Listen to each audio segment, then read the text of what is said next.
if you saw the presentation of Vision Plus, which I'll leave it down below, you saw that what they showed us in terms of screen size is absolutely amazing.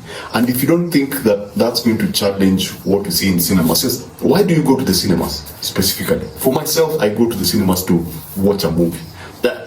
And it can be categorized as going out, which is okay, it's fine. But at the end of the day, sometimes you just want to enjoy your movie at home. Now, does it mean that this is going to kill theater as a whole?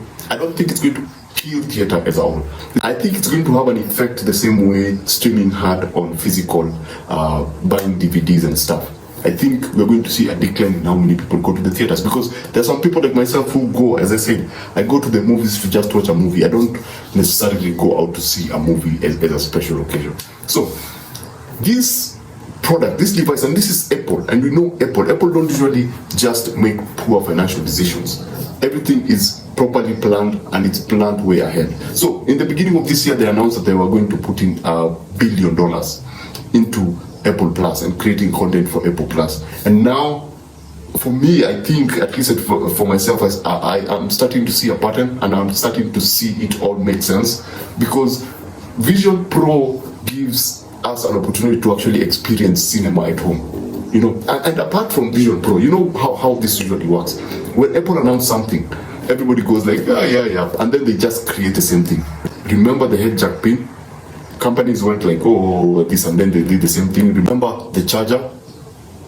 People complained, and then we started seeing other products come out without the charger. And now, with this particular device, we're going to see, because this is extremely expensive, we're going to see other smaller companies. I'm talking about this. Samsung is not a small company, it's a very big company, but we're going to see now the Huawei's, the Oppos, the Mi's. We're going to see them try to create products that are much cheaper, but kind of feel and look and function like Vision Pro. And with that, and I'm not talking about the productivity side, I'm talking about now the entertainment fact, whereby you're going to be able to, in maybe 2 years, the ordinary person like me and you are going to be able to get that gigantic screen in the house. Disney was a part of the presentation, and all their content is coming to Apple. So what does that actually mean? That they are, as much as they are pushing it as a productivity device, they are pushing it as an entertainment device, and movies in specific, because 100 feet of a screen in 4K for each eye, that's amazing. That's going to be an extremely amazing experience. Now, am I going to pay $3,500 to get it? No. I'm just going to wait for the ordinary Vision to come out, then wait for a company like Samsung or Sony, which actually do a lot of good sound and good picture, to actually come out with their own devices and see which one to go for. But in the next 2 years, I can promise you this, that some people will stop, including myself, some people will stop going to the movies to see these so-called big blockbuster movies, because it only takes a month or two to get the digital copy. So when you get the digital copy, you're good to go. You don't actually need to go to the cinemas to see that.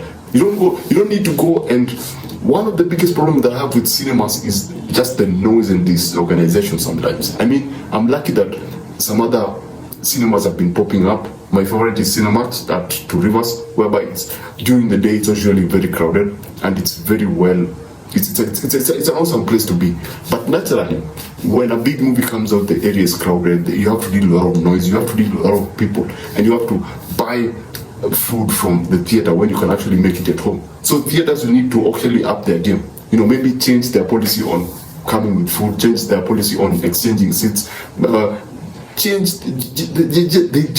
there's a need for theaters to reinvent themselves, because things are going to change with this AR tool. And you're going to see in 2 years the influence of Apple, because Apple is very powerful. When it does something, people usually follow. So I just hope that the release are much cheaper. And when we're talking about much cheaper, I think the Vision in itself, the Pro, is going to be around $1,500. But now, if Samsung comes in, and the Lenovo's and the Huawei's come, I think we're going to have devices for around $700. And if you have those and Google, if Google now come in seriously, we're going to have devices for around $500, you know. But now, as much as they're going to introduce all these things, the most important thing will be entertainment.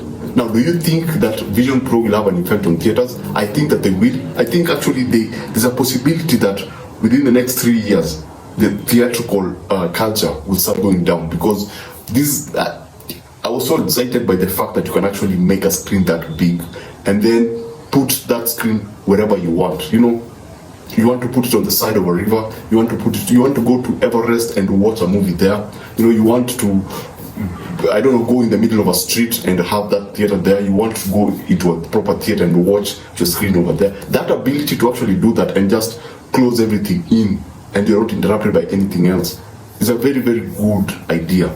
So yeah, what do you think about Vision Pro? Thanks for watching. Watch what you enjoy and enjoy what you watch. And I'll see you on the next one.